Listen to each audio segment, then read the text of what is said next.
ఉప్మా విడిగా, పెసరట్టు విడిగా కాకుండా రెండిటిని కలిపి తినే ఈ ఉప్మా పెసరట్టు కొత్త రెసిపీ ఏం కాదండి. ఈ మధ్య చాలామంది బ్రేక్‌ఫాస్ట్ స్కిప్ చేసేస్తున్నారు. కానీ నాలాంటి ఇంకా చాలామంది ఇప్పటికీ, ఎప్పటికీ బ్రేక్‌ఫాస్ట్ కంటిన్యూ చేసేవాళ్ళు కూడా ఉంటారు. ఎన్ని సంవత్సరాల నుంచి చేసుకొని తింటున్నా కూడా బోర్ కొట్టని రెసిపీస్ చాలా ఉంటాయండి.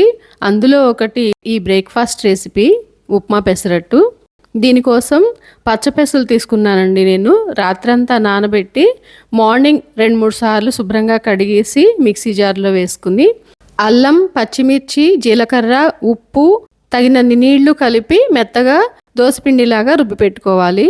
ఉప్మా ప్రిపేర్ చేసుకోవడానికి ఒక పాన్ పెట్టి ఆయిల్ వేసి పచ్చిశనగపప్పు, మినప్పప్పు, ఆవాలు, జీలకర్ర, సన్నగా తరిగిన అల్లం ముక్కలు, పచ్చిమిర్చి ముక్కలు, కరివేపాకు, కొద్దిగా జీడిపప్పు కూడా వేసి తాలింపు పెట్టుకుని అవి వేగిన తర్వాత 2 గ్లాసులు వాటర్, 1 గ్లాస్ పాలు పోసి మరిగిన తర్వాత 1 గ్లాస్ బొంబాయి రవ్వలో ఉప్మాకి తగినంత సాల్ట్ కూడా యాడ్ చేసి కొంచెం కొంచెంగా ఎసరులో వేసుకుంటూ ఉండలు లేకుండా కలుపుకోవాలి.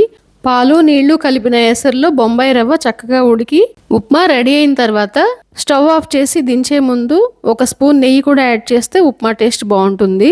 ఇప్పుడు వేడివేడి పెనం మీద పెసరట్టు వేసి లైట్గా ఆయిల్ అప్లై చేసి సన్నగా కట్ చేసిన ఆనియన్ కూడా స్ప్రెడ్ చేసి ఉప్మా స్టఫింగ్ పెట్టేసి ఫోల్డ్ చేసి 2 వైపులా ఎర్రగా కాల్చి మనకి నచ్చిన చట్నీతో తినేసేయచ్చు.